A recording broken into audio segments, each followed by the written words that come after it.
Hello and welcome to the final lesson on Christianity. Today we are going to be going over all things Christian practices. So we are going to be going through a lot of the more niche ideas rather than focusing on the normal baptism and Holy Communion. We're going to look at the other areas of Christian practices, especially considering on the last session that I did, the webinar that we had, we spoke deeply about baptism and Holy Communion. If you do want to go back and have a watch of that webinar, you can do so going through the webinar link on the community page.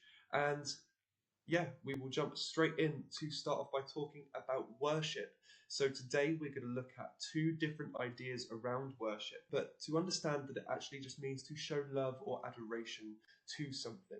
Specifically for many Christians, they're going to do this specifically towards God. Now we have liturgical worship. I'm going to give you an opportunity to pause the video here and to get this definition written down before we talk about some of the things that it is including and why it's seen as so important.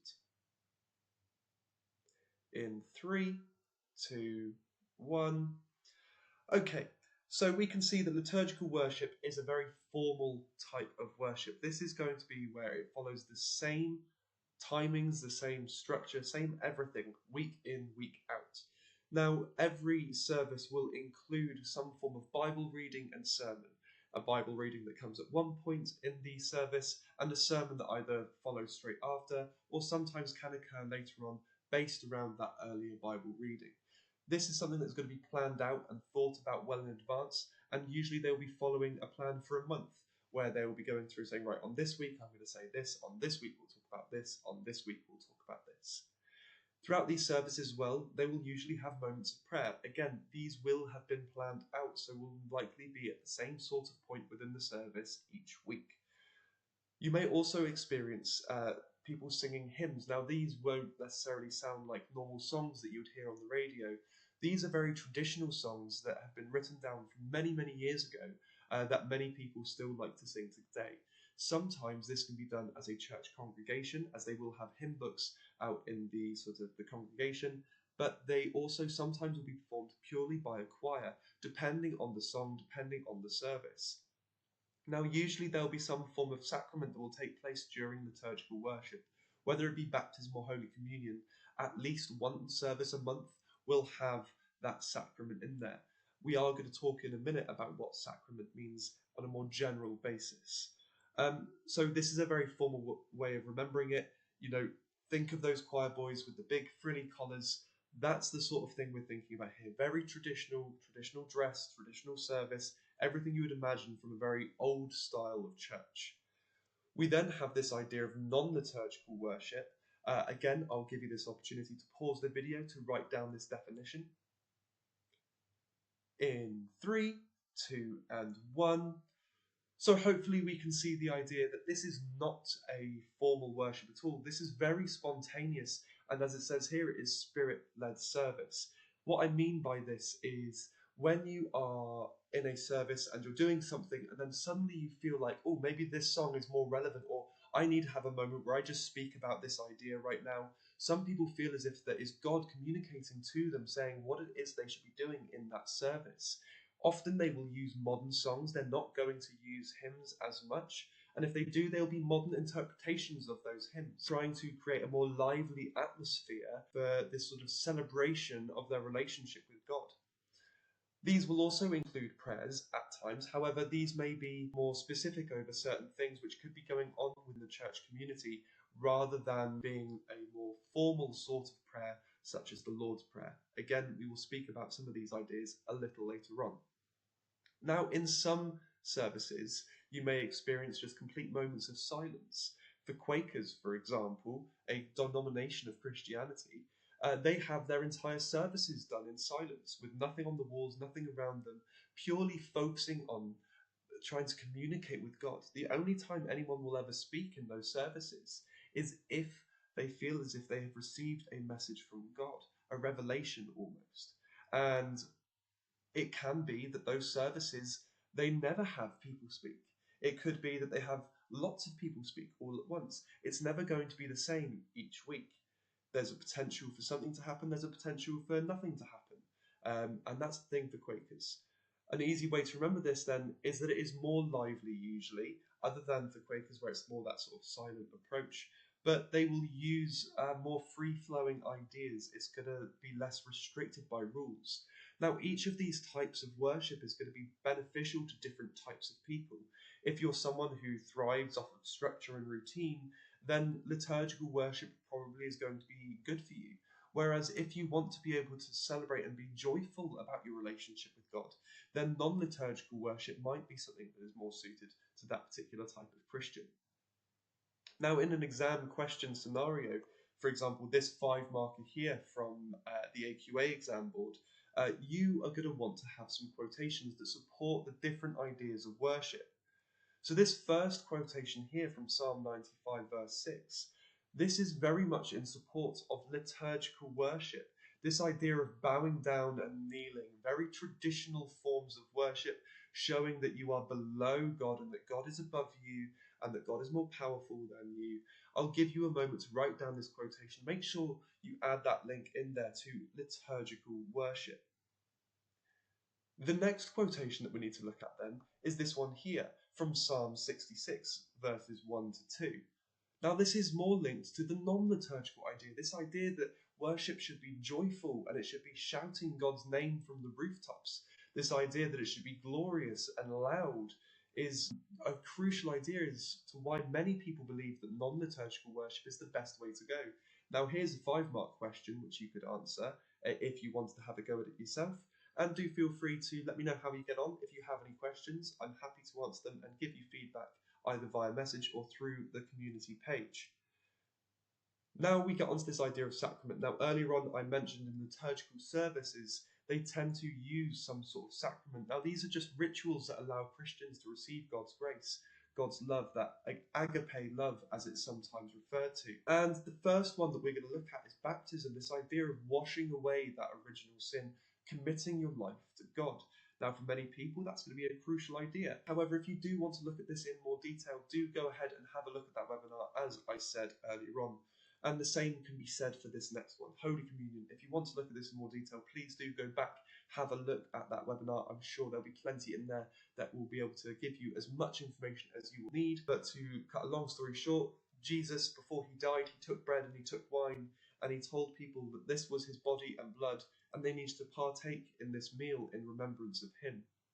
Now, for many Christians, they still do this and is considered a sacrament, something that Christians should do in their lifetime. As well as this, we have this idea of confirmation. Okay, confirmation is when people decide to join the Christian community, but they haven't yet fully committed to the idea of baptism. They've just started, maybe they've joined as a member of the church, but they haven't yet washed away their original sin. So this is similar to baptism, however, is purely an official document almost to say that they are a member of the church, more so than a removal of sin. The next sacrament is this idea of reconciliation.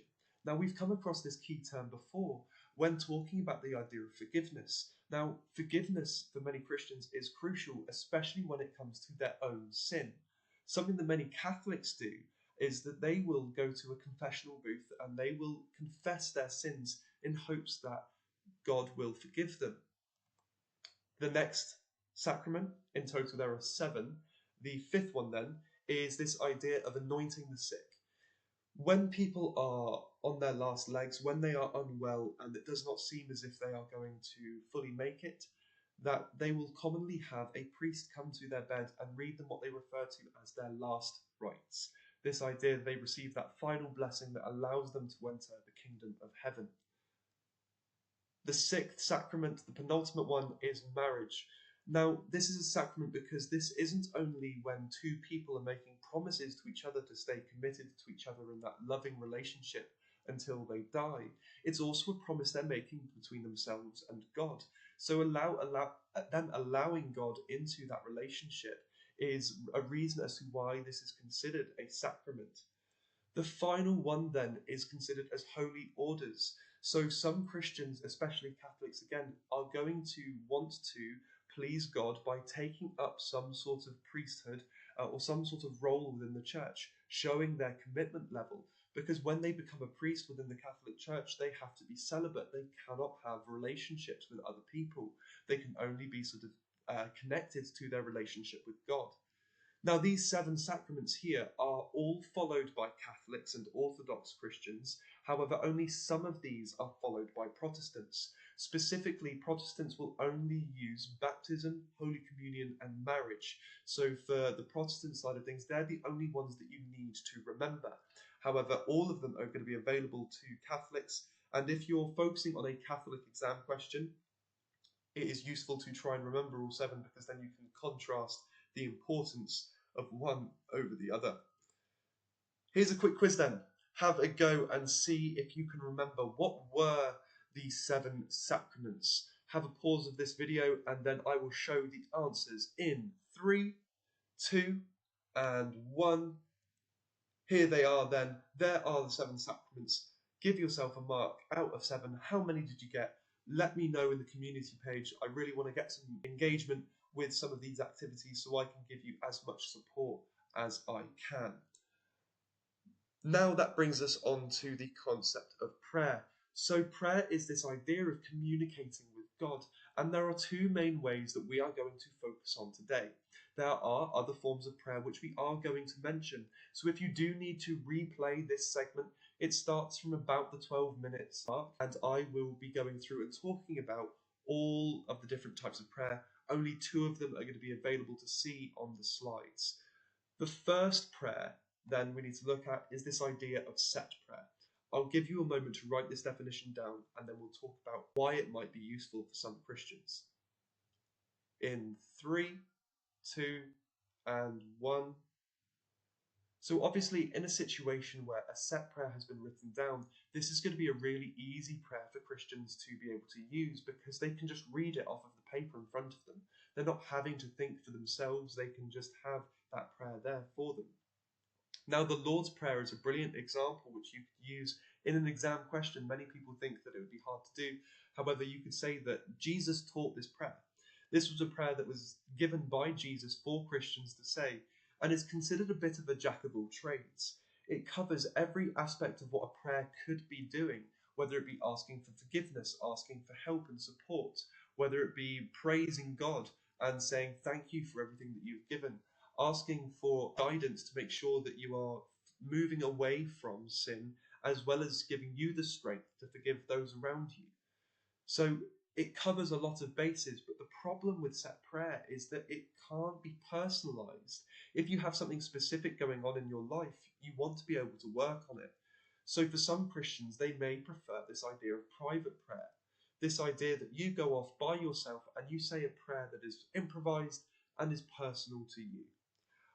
I will give you again an opportunity to pause this video to give yourself the time to write that definition down.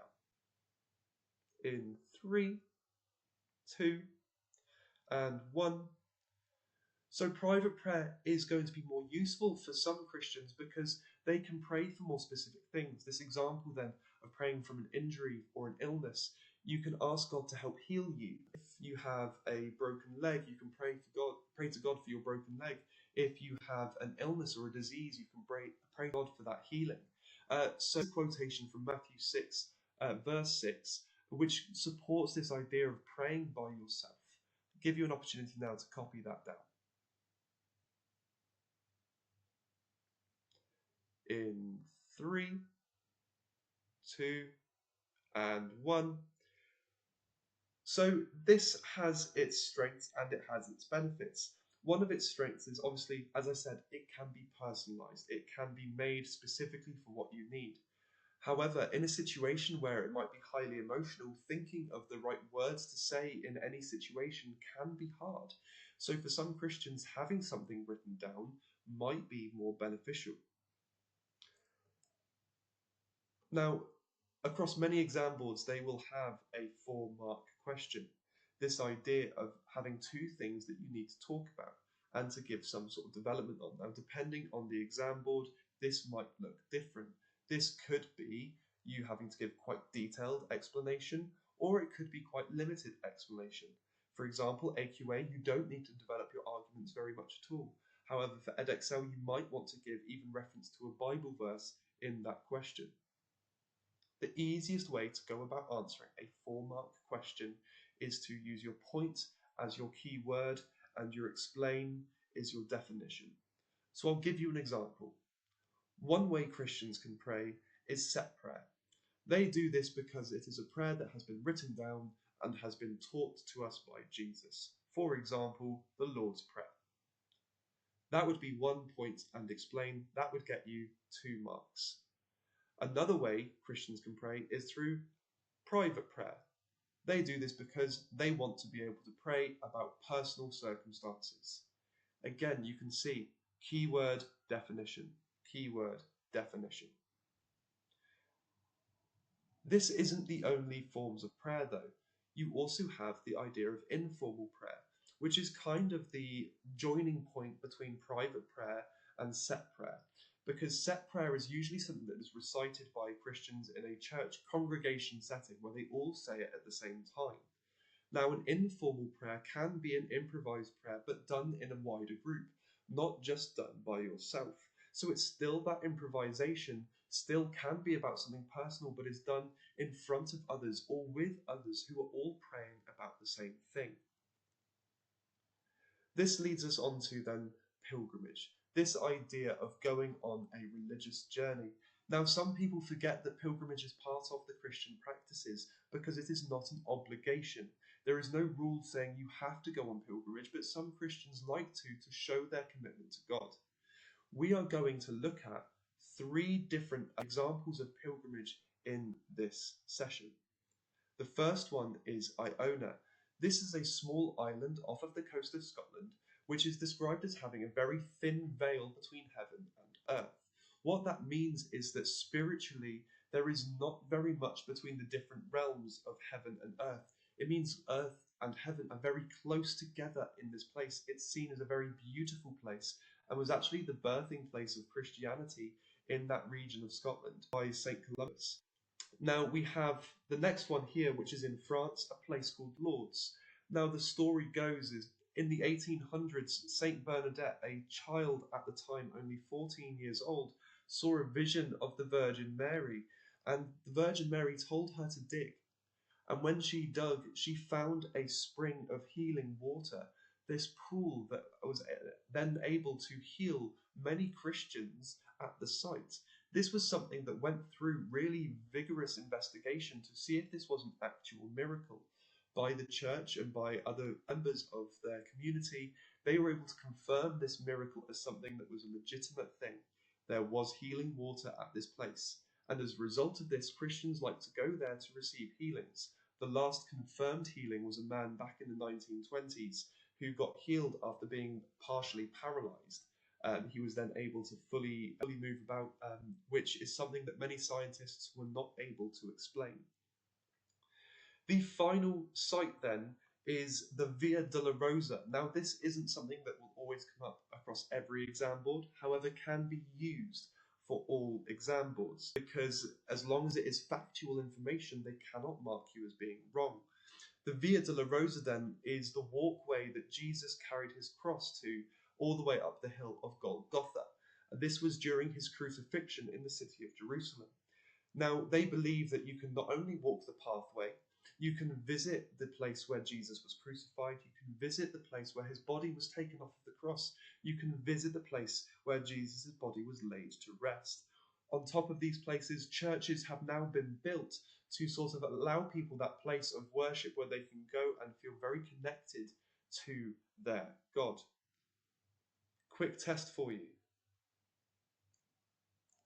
What was the small island called? In 3, 2, 1. What was the place in France called where Bernadette saw the vision of the Virgin Mary? In 3, 2, 1. And what was the pathway called that showed Jesus' crucifixion and where he carried his cross? In 3, 2, 1. I'm now going to reveal the answers to you.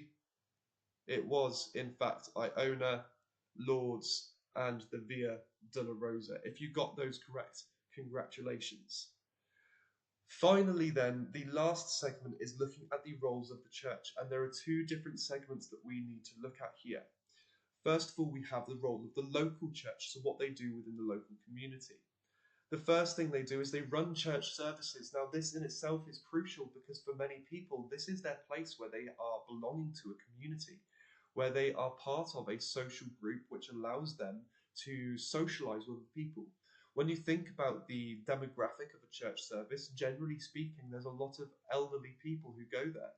And a large part of the reason why they do that is because it gives them that opportunity to have communication when otherwise they might be quite isolated at home. Another way that the local church will want to help is through food banks. This idea of donating to those who are in need, giving them support, as well as then street pastors. Now, these are people who go out on the streets not trying to push the message of Jesus onto anyone, but is there purely to help those who might be vulnerable. So they will go out late at night to help those who might be drunk, if they need to get home, or if they need protection from whatever reason, they are there to support. You also then have the worldwide church. Now, this again is the idea that is a wider community of Christianity that goes beyond just your local church.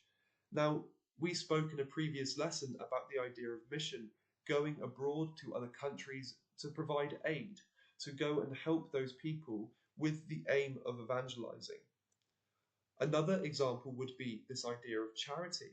This idea that you should donate to these organizations that support those in communities that otherwise you wouldn't be able to get to. So if you can't afford to go out to those countries yourself, you might wish to donate to those charities which help those on your behalf. And then finally, again, this idea of reconciliation coming back, this idea of fixing those relationships are things that the church will really want to do, especially in places where there is persecution happening. Now, persecution is when you mistreat somebody on the basis of their religion or belonging to any particular social group. Many Christians would be against the idea of persecution and would want to reconcile with any country to stop this persecution from happening. Now, why would they want to do this? They're going to want to do this because of some key teachings, especially the teachings of the sheep and the goats. This idea here of whatever you did for the least of these, you did for me.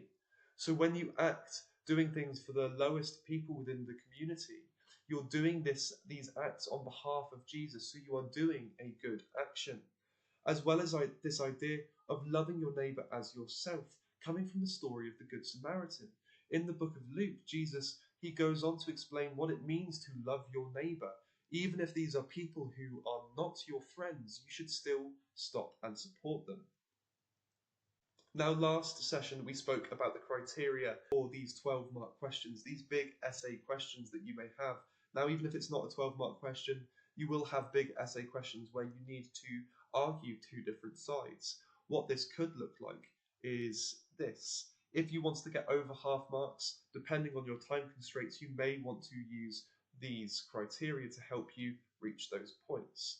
Whereas if you are looking more so at getting full marks, these are the things that you are going to want to achieve. I hope that this has been helpful. If you want to have a go at this question, feel free, let me know how you get on. If you do have any other questions that you want to go over, please do let me know in that community page or via the message. Thank you very much, guys. This was the final session on Christianity for now. The next sessions that will be released will be based around Islam. So keep your eyes out for those lessons coming very soon. Thank you very much.